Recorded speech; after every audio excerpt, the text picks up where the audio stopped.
Wonderful. Good morning and welcome to today's press conference. I am Daquan Marcel Love. I am the State Executive Director of the Virginia State Conference and NAACP. We're the governing body that oversees the work of over 110 NAACP branches, youth councils, and college chapters across the Commonwealth of Virginia. Today, we have gathered for this press conference to discuss an important issue as it relates to redistricting reform, but moreover, how the Virginia NAACP and our partners at the Lawyers Committee for Civil Rights Under Law, with support from our friends at Hogan Lovells, have been able to advocate and are continuing to advocate to the Supreme Court of Virginia for fair redistricting, but moreover, making sure that we can respect Black communities of interest and protect Black political representation. So without further ado, I will turn it over to the president of the Virginia State Conference, NAACP, Robert Barette. Good morning. The Virginia NAACP was founded in 1935 and is the oldest and largest civil rights organization in the Commonwealth. It oversees more than 100 NAACP branches, youth councils, and college chapters. The Virginia NAACP's core mission is to secure the political, educational, social, and economic equality of all persons. And to further its mission, the Virginia NAACP has been actively involved in the 2021 redistricting cycle by educating the public, organizing its members, and vigorously participating in the Redistricting Commission public process. The Virginia NAACP now submitted its written prepared comments, especially in consultation with its members, local branch leaders, and legal counsel. We created an equitable and constitutional redistricting plan that the map makers should and must consider in lingering legacy of slavery and its continued racial discrimination against Virginians of color and Black Virginians in particular. Simply put, the effects of racism even persist today. Multiple federal courts have recognized and relied upon the history in invalidating past redistricting plans. The Virginia NAACP respectfully requests that the court and special masters consider our written comments that we provided last week and recommendations when evaluating and making revisions to the initial maps that they presented on December the 7th. So the Virginia NAACP further requests that the court special masters hold additional public hearings after presenting the next revised version of those maps that was presented on December the 7th. It is crucial that the communities where opportunities hinge on the contours of these maps are able to provide feedback on the final version of any maps before their adoption. So the Virginia has a long history of racial discrimination in redistricting, voting, and in all aspects of its laws and societies. The ongoing effects of this history must be considered in drawing the redistricting plans to ensure that Black Virginians and other communities of color have an equal opportunity to participate fully in the political process. The Federal Voting Rights Act requires that districts be drawn in a way that does not dilute the voting power of Black Virginians and other communities of color, including by considering the extent of racial polarized voting in specific regions throughout the Commonwealth, which in turn requires an exacting district-specific analysts. Virginia law further requires that districts be drawn to preserve communities of interest, which includes Black communities of interest and other communities of color, to create crossover coalition districts, districts that enable Black and other voters of color to vote cohesively together and with white voters to elect candidates of choice where possible. The special masters use of American Community Survey data is in conducting their analysis of whether Black voters would have an ability to elect candidates of choice in specific districts is flawed, because ACS data routinely and often significantly undercounts Black voting age population as reflected in the full 2020 census count. It is also unnecessary to use ACS data to determine Black citizens' voting age population, because the percentage of non-citizen Black voting age population is relatively low throughout the Commonwealth. This flaw has led the special masters to, and in some cases, overestimate Black voting strength, specifically districts, rendering these districts less effective in electing candidates of choice as asserted. Our recommendation: the special masters and the Supreme Court of Virginia must use census data when determining Black voters' ability to elect candidates of choice under their proposed redistricting plan.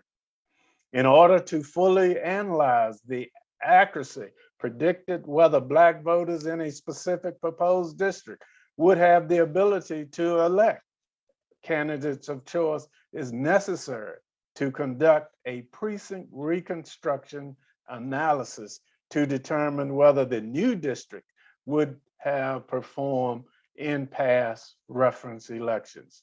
However, it is unclear from the special master's memorandum whether they have done this analysis, and if so, which elections were used in a reference. The special masters must conduct a precinct reconstruction analysis when determining the ability of Black voters and other voters of color to elect candidates of choice in their proposed districts, and publicize this analysis using which elections were used in conducting this analysis. The NAACP proposed district maps discussed as we presented better represent the Black communities of interest in each region, can be consistently relied on to elect Black voters, candidates of choice as required by the Federal Voting Rights Act and Virginia law, and are generally more compact with a lower population deviation than the corresponding special masters. And so the special masters should adjust their initial district lines to more closely represent Black communities of interest in each region as reflected in the proposed maps.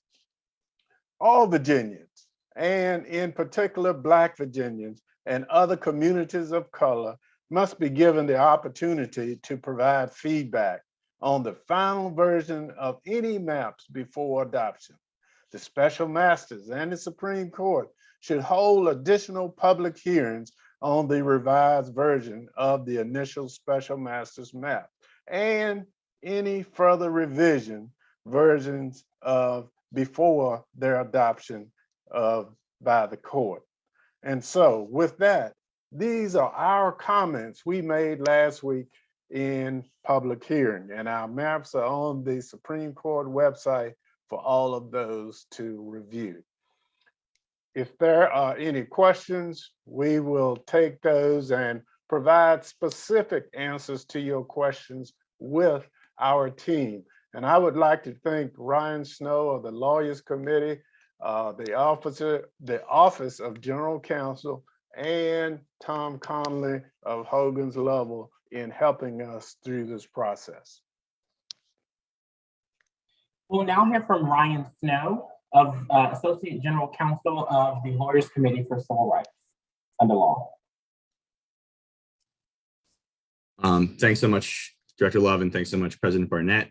And thank you all, members of the press who are joining us today. We really appreciate your work in shining a light on this process, excuse me, and making sure that the public is fully engaged and fully aware of what is going on in this very, very long and unprecedented redistricting process in Virginia, as it moves into its final stages now with the special masters working with the Supreme Court of Virginia.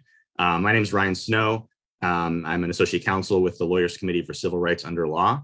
I live in Charlottesville, Virginia. And the Lawyers Committee for Civil Rights under Law is a nonpartisan, nonprofit organization. It was formed in 1963 at the request of President John F. Kennedy to involve the private bar in providing legal services to address racial discrimination.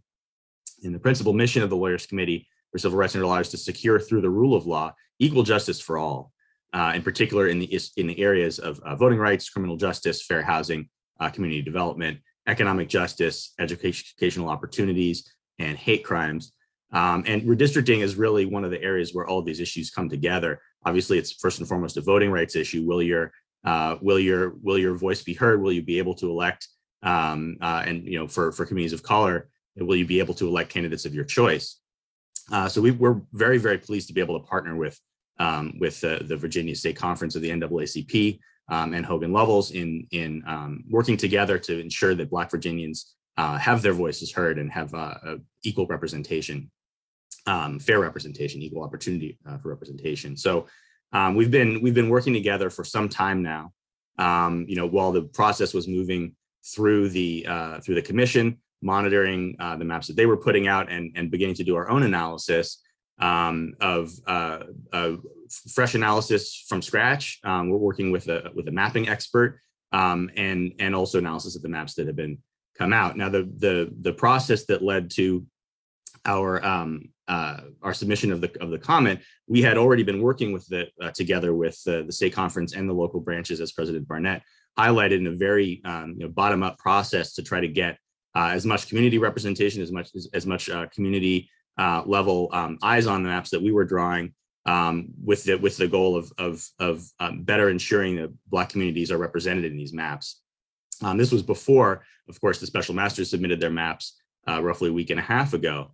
But once we got the special masters maps, we were able to do to turn around a detailed analysis in short order. And President Barnett already highlighted a few of these things. I just want to highlight a few other top line notes from that. And of course, all of these are laid out more fully in our comment.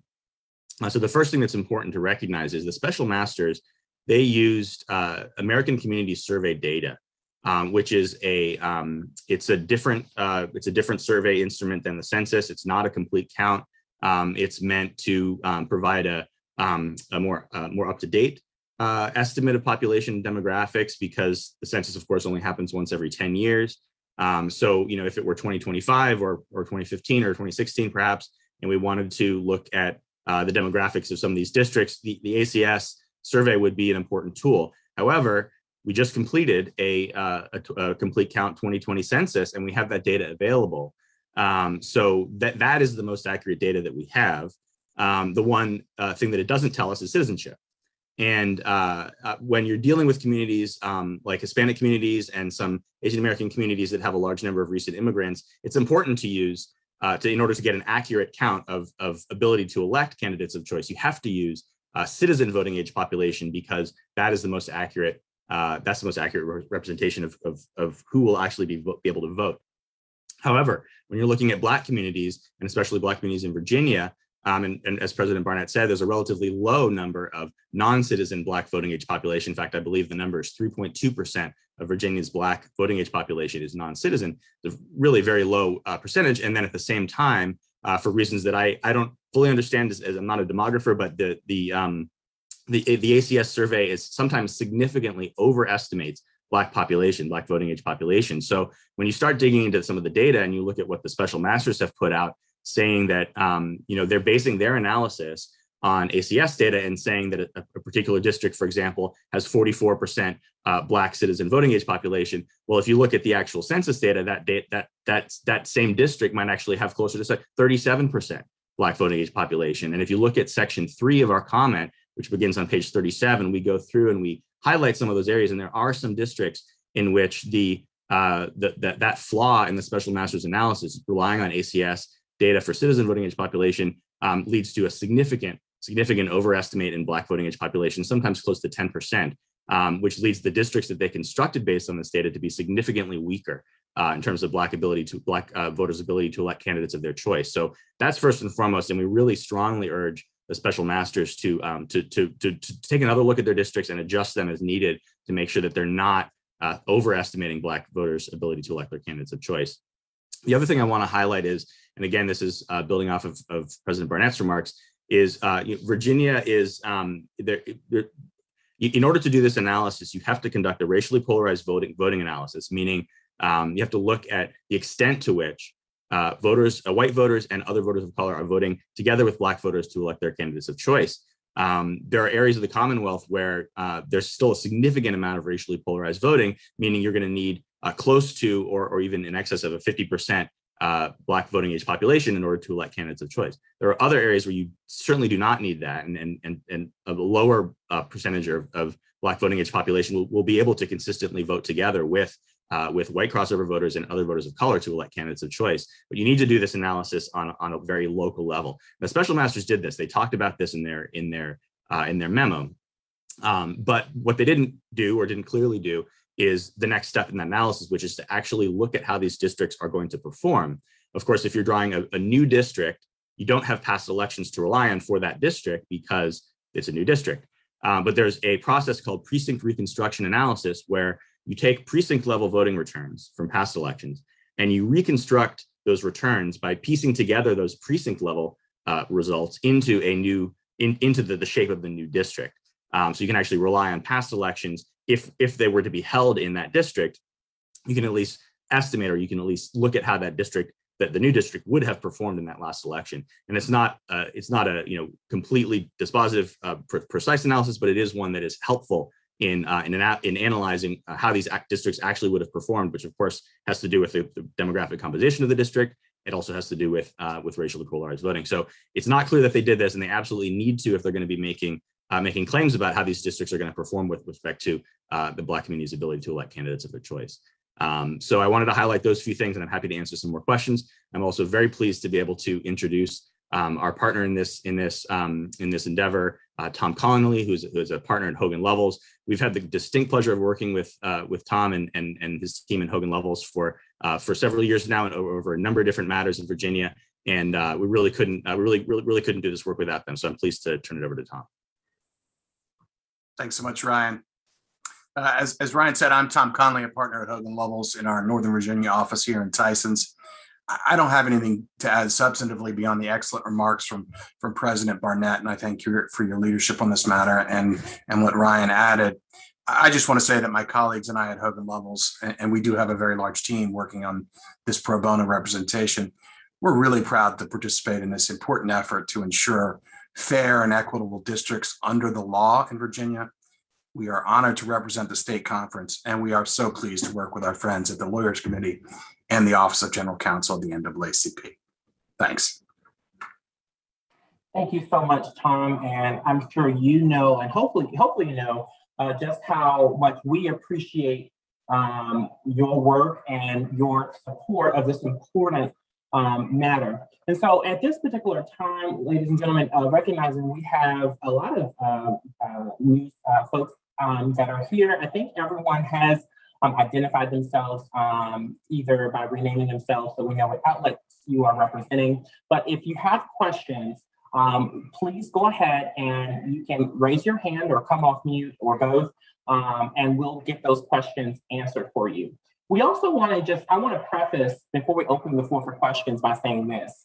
I know that redistricting can be a very daunting subject, and it can also be a very somewhat detail-oriented and some might even say a confusing topic to cover. But the NAACP appreciates your diligence and making sure that our communities are well aware of how this impacts them and for your coverage. So with that being said, please know if you have questions, if you'd like to set up some time to have a quick one-on-one with myself or anyone else on here, we will be glad to do so to kind of help walk you through this, because we do recognize that this can be fairly heavy information for folks to understand. And I know that you guys are working on deadlines and trying to really truncate this and package this up into 30 and 60-second spots. So we're happy to help you either here or offline.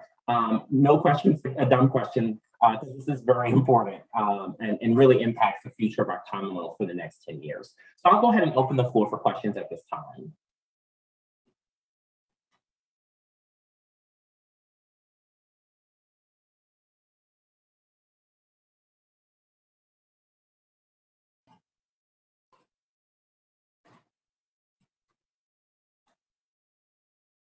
A room full of reporters and no questions. Okay, Allie. I'll go first. I'm Allie with 13 News out of Norfolk. Can you please just talk a little bit about the importance of this? I know Mr. Barnett mentioned that, but just kind of in a soundbite, what is the importance? What does this mean? And kind of what are the next steps for this?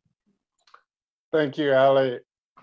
First of all, as you know, the census is critical to making sure that our voices are heard.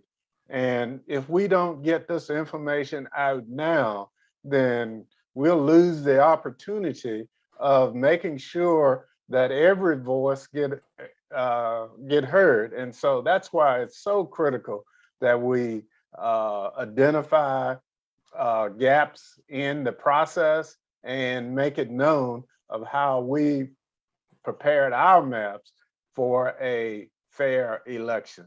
Ryan or Tom, you might want to chime in on that. Sure. And so as I imagine most are aware, the process now sits with the Supreme Court of Virginia.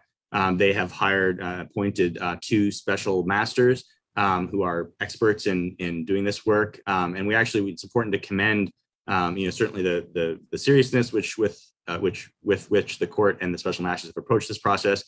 Some of the transparency, obviously, we highlighted some issues that we really want to focus on, and where the special masters could be giving us more information and really showing their work. But they did release a very detailed memo, and they did hold 2 public hearings. Now we've requested some changes to the maps and additional analysis to make sure that they comply with the law. And we've also requested that prior to the court actually voting on any specific map, there be another round of public comment on any revised maps, because it's just absolutely crucial that this process be informed by the voices of those who it's going to impact. And that certainly, it was how we approached it, went with the working together with the state conference and with local branch leaders and community members to make sure that these maps are truly representative. So that's what we've given that to the special masters in the court. We hope that they take it under advisement and make adjustments, but we also want the option to further comment on the maps before they're adopted. So there isn't a timeline that's set. The Supreme Court really is running this as far as how they want to structure it, and they really have the authority to do additional hearings, to do as many rounds as they feel like they need to. I was able to tune in, obviously, for President Barnett's remarks on Friday, but also on Wednesday, and I was really impressed with the attentiveness of the court in listening to and addressing each individual speaker, and that's absolutely crucial. Of course, what we submitted reflects a broader community representation than who could show up in a meeting on a work day in the afternoon, which is another reason why we feel like our submission should be given great weight.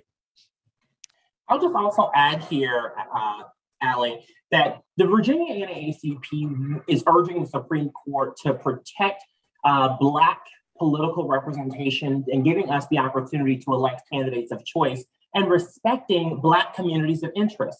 We're the only statewide organization that has submitted maps in this way to the Supreme Court of Virginia. And if you look at the proposed special masters, those special masters, while they are great and while we commend some of the work that they've done in the efforts, they're partisan. And the NAACP is the only nonpartisan statewide advocacy group that has submitted maps to the Supreme Court in this way and public comment in this fashion. Yeah, I think Daquan's comments were spot on, in terms of what I see as the soundbite is we're working to ensure that there's a process that results in districts that don't unlawfully hinder Black Virginians' ability to elect voters of choice. It's that simple. Thank you. Thank you so much, Allie. We do have a question from the chat from Dakota, who is from WLSS, which is in Roanoke. And his question is, how have the official maps changed from the past 10 years to now? And where are we asking for changes in Southside Virginia? I think this is a good opportunity. I think there's definitely some good points to lift up. So Ryan? Right. Sure. And first I'd refer you to our comment because it's laid out in detail in section 3 of our comment, and then appendixes A, B, and C, where we actually put forth our district lines. So, I mean, as you know, every 10 years, the Constitution requires that districts be redrawn so as to adjust for population changes. First and foremost, they need to be relatively equal, roughly equal population. That's what's known as one person, one vote, that each vote is given the same weight and representative weight in terms of who's representing them, whether it's in U.S. Congress or the General Assembly. So, certainly there have been significant population changes in the last 10 years throughout the Commonwealth, and that's what is driving this whole process. There's also has been demographic change in some areas. In fact, we put forth 2 new Black opportunity districts that reflected areas that had more than doubled in Black voting age population over the last 10 years. One in Northern Virginia and one in the Quantico area. But yeah, so without I'll refer you to our comment first and foremost. But I think our work and the community driven work focused on drawing districts that were going to be fair, that we're going to capture fully fully represent the Black communities in those areas, and then of course comply with federal and state law.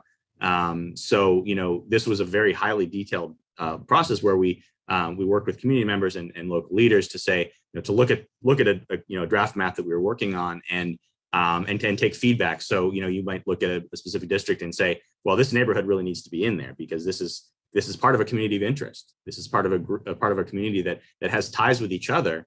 We talk about a Black community or a community of color, and certainly those ties are not simply race. I mean, these are cultural ties and community ties and economic ties, and sometimes going back generations are certainly going back generations. So you really need to look at it not just in terms of demographic data. You have to actually get input from the folks who live there and who know what these communities what these communities look like, and therefore what the district should look like. So, again, I refer you to comment for specifics, but that was certainly what was driving our work. Excellent. I also think that this is a great point, a great time for us to point out that we did choose not to submit a full map of the entire Commonwealth of Virginia. We chose to primarily focus on Black communities and Black communities of interest because that is the constituency group that the NAACP is representing. I don't know if Ryan or Tom want to talk about that, because I think that's an important distinction that reporters may want to share with their viewers and readers. Yeah, and briefly, I think we really did want to make sure that we were focusing on presenting the communities that we're serving, which are Black communities in Virginia, and also just make sure that we're focusing the special master's attention and the court's attention on those communities without having to deal with a bunch of other questions that arise with the surrounding districts. And certainly you need to address the map. Well, they all need to be equal population, all the districts, so you need to adjust them to do that. But our goal was to show for the maps to be representative of those communities, and then also show the special masters in the court that it's possible to draw this district in a way that complies with the law, otherwise equal population, compactness and whatnot. Our maps in many cases are more compact actually than the ones submitted by the special masters. We've outlined that in our memo as well. But I mean, that's the long and the short of it is that led to our decision there. Thank you. Just to add one more. I mean, if we were to do this community-driven process for the entire state, that would have been taken a lot longer. Would have been a lot more involved. And frankly, we weren't well positioned to do that because the communities that we're serving are the ones that were actually able to to work with to do that. So we really wanted to make sure it was a community-driven process focused on those communities. President Barnett, were you adding something there? I'm sorry. I just wanted to add that I think the question specifically went to Southside Virginia. We had conversations with units in Greensville, Emporia, and we looked at those areas where community of interest was an important factor. And I think their comments on where the line should be drawn was spot on. And I think the special masters should look at our maps in those areas.